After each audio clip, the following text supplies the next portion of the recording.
अस्सलाम वालेकुम जी, मैं हूँ जस्ट आमना। आगे जी फिर से आपकी बहन आपके लिए कुछ नया सा लेकर। आज हम लोग जिस टॉपिक पर बात करने वाले हैं बहुत यूनिक है और अपने आप में बहुत ही इंफॉर्मेटिव भी। वीडियो को एंड तक देखिएगा। आज हम बात करने वाले हैं कि जैसे ही आप स्किन केयर की दुनिया में कदम रखते हैं ना, तो आपको एक बात बड़ी कसरत से सुनने को मिलती है, स्क्रबिंग, पील ऑफ, एक्सफोलिएशन। कभी कभी तो ये वर्ड सुनकर ऐसे लगने लगता है कि पूरी की पूरी स्किन केयर इसी पर ही टिकी हुई है। कुछ मैंने फार्मूला क्रीम्स यूज करके स्किन छील रही होती हैं और कुछ स्क्रब करके। और अगर पूछ लें कि क्या कर रही हो तो कहती हैं अपनी डेड स्किन सेल्स को रिमूव कर रही हूँ। मतलब सोचने की बात यह है कि हम स्किन पर कब तक लकड़ी की तरह रंदा चला चला कर नीचे से नई स्किन निकालते रहेंगे। आजकल तो क्लिनिक्स भी बन चुके हैं कि आइए जी स्किन पीलिंग करवा लें या केमिकल डर्मा पीलिंग। बस करो यार, स्किन को छील छील कर अब नीचे से बोटियां निकालनी है क्या? तो आज की इस वीडियो में हम लोग डिस्कस करने वाले हैं कि एक्सफोलिएशन आखिर होती क्या है और इसकी कितनी टाइप्स होती हैं और इसके क्या क्या बेनिफिट्स हो सकते हैं। अपनी स्किन टाइप के अकॉर्डिंग राइट एक्सफोलिएंट कैसे चूज करें, एक्सफोलिएशन में होने वाली मिस्टेक्स जो कि नहीं होनी चाहिए, कौन कौन से एक्सफोलिएटर स्किन पर हार्श हो सकते हैं, इसका मैं डेमो देने वाली हूँ इसी वीडियो में और स्किन टाइप के अकॉर्डिंग आप लोगों को टेक्निक्स भी सिखाने वाली हूँ। सो बने रहिए इसी वीडियो में। मेक श्योर कि आपने वीडियो को लाइक और चैनल को सब्सक्राइब कर दिया होगा। एक्सफोलिएशन की आमतौर पर 4 कॉमन टाइप्स देखने में आती हैं। पहले नंबर पर है फिजिकल एक्सफोलिएशन। ये एक्सफोलिएशन हम आमतौर पर अपनी लाइफ में यूज कर रहे होते हैं, जिस तरह हमारे फेशियल स्क्रब्स, लूफास, बॉडी ब्रशेस या स्क्रबिंग ग्लव्स वगैरह। ये फिजिकल एक्सफोलिएशन सबसे ज्यादा यूज की जाती हैं। दूसरे नंबर पर आ जाती है केमिकल बेस्ड। जिस तरह आप लोगों ने डिफरेंट प्रोडक्ट्स के ऊपर AHA एंड PHA लिखा हुआ देखा होगा। AHA से मुराद है अल्फा हाइड्रोक्सी एसिड। ये केमिकल आमतौर पर स्किन की ऊपर वाली लेयर को एक्सफोलिएट करने के लिए यूज किया जाता है। फिर कुछ एसिड्स मीडियम लेवल की एक्सफोलिएशन के लिए यूज होते हैं, जैसे ग्लाइकोलिक एसिड वगैरह, और कुछ डीप एक्सफोलिएशन के लिए यूज होते हैं, जैसे फिनॉइल वगैरह। तीसरे नंबर पर आ जाती है डर्माब्रेजन, जिसमें मशीनों के जरिए आपकी डेड स्किन को क्रिस्टल में कन्वर्ट करके वैक्यूम कर लिया जाता है। और चौथी टाइप जो कि केमिकल्स के जरिए स्किन को पील्स की सूरत में उखाड़ने के लिए यूज की जाती है।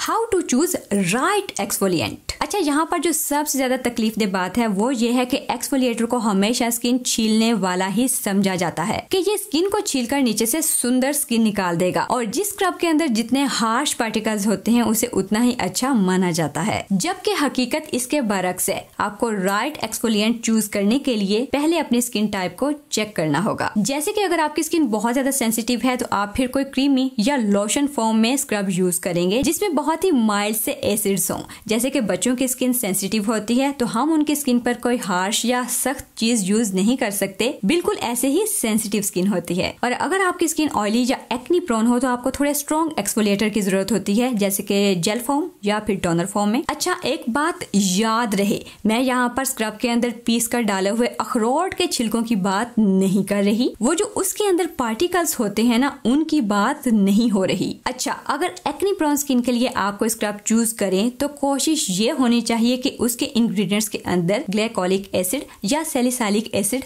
होना चाहिए। और अगर आपकी स्किन पर रिंकल्स या फाइन लाइंस हों तो आपके स्क्रब के इंग्रेडिएंट्स में AHA या रेटिनॉल का होना जरूरी है। और अगर हाइपर पिगमेंटेशन या डार्क स्पॉट्स का इश्यू हो तो कोजिक एसिड और विटामिन C जरूर हो। और अगर साथ में स्क्रबिंग पार्टिकल्स भी हों तो क्या ही बात है।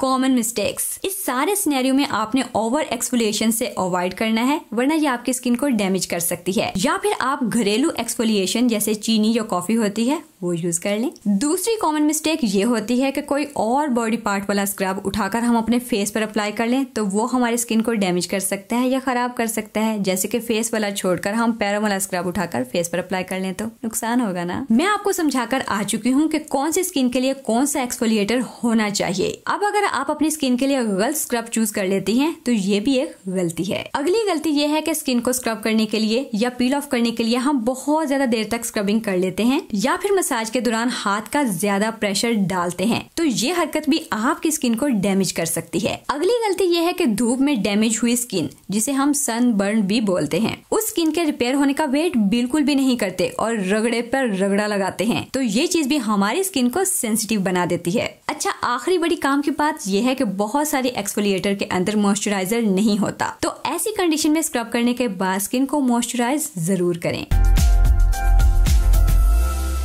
हार्श एक्सफोलिएटर्स, आपको मार्केट से बहुत सारे एप्रिकॉट स्क्रब्स मिल जाएंगे, जिस तरह एस्टी लीव्स का स्क्रब है या इस तरह के 2-4 और। इनके अंदर स्क्रबिंग पार्टिकल्स काफी मोटे होते हैं। अगर इनको यूज करें तो बहुत एहतियात के साथ और बिल्कुल जेंटल हाथों के साथ। इसी तरह अगर आप घर पे कोई चीनी वगैरह का या चावल वगैरह का स्क्रब करते हैं तो बिल्कुल नरम हाथ से। बिल्कुल इसी तरह अगर कोई स्क्रबिंग ब्रश यूज करते हैं या कोई केमिकल, तो ये सारे तरीके हार्श एक्सफोलिएशन में आते हैं। सो ये सब कुछ करने से पहले अपनी स्किन टाइप को अच्छे से चेक जरूर करें। इसी तरह अगर माइक्रोडर्माब्रेजन भी करवाएं तो स्किन एक्सपर्ट को अपनी स्किन टाइप जरूर चेक करवाएं।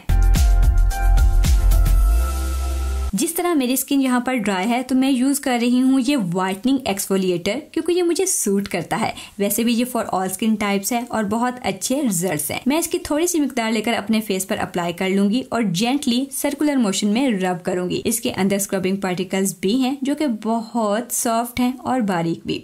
ड्राई स्किन की स्क्रबिंग थोड़ी ट्रिकी होती है, इसलिए डेलिकेट बैलेंस की जरूरत होती है। दूसरा, आपका एक्सफोलिएटर हाइड्रेटिंग भी होना चाहिए, क्योंकि स्किन ऑलरेडी ड्राई होती है तो ये ना हो के बाद में मजीद ड्राई हो जाए। वैसे अगर होम रेमेडीज की तरफ आए तो ड्राई स्किन पर ओट मील एंड कच्चे दूध का स्क्रब भी जबरदस्त वर्क करता है। अगर आप सख्त हाथ रखेंगे तो स्किन पर इरिटेशन हो सकती है और माइक्रो कट्स आ सकते हैं जो आम आंख से नजर नहीं आते। एक्सफोलिएशन का मैक्सिमम टाइम 3 से 5 मिनट्स है, इससे ज्यादा हरगिज ना करें। इतनी सी देर में ही डेड स्किन सेल्स की बॉन्डिंग स्किन सरफेस के साथ खत्म हो जाएगी और वो इसी स्क्रब में ही डिसॉल्व हो जाएंगे। एक्सफोलिएशन मालूम करने का दूसरा तरीका ये भी है कि आपको मसाज के दौरान ही अपनी स्किन बहुत ज्यादा स्मूथ और सॉफ्ट लगने लगेगी। जब ऐसा फील करें तो समझ लीजिए कि एक्सफोलिएशन प्रोसेस कंप्लीट हो चुका है। इस एक्सफोलिएशन की एप्लीकेशन तो वैसे ही बहुत स्मूथ है, क्योंकि ये ऑर्गेनिक है और इसके अंदर एलोवेरा और पपाया एक्सट्रैक्ट भी है। बाकी विटामिन सी भी है जो कि स्किन को रिपेयर करने में हेल्प करता है और विजिबल ग्लो लाता है। साथ में ये बेहतरीन ब्लैक हेड रिमूवल भी है। अच्छा भाई, जब भी एक्सफोलिएशन करें तो गैप जो है ना वो मैक्सिमम 5 दिन का या हफ्ते में 2 दफा आप लोग स्क्रबिंग कर सकते हैं। अच्छा जी, मेरी एक्सफोलिएशन यहाँ पर हो चुकी है। मैं इसे स्पंज के साथ भी साफ कर सकती हूँ और नीम गर्म पानी के साथ धो भी सकती हूँ।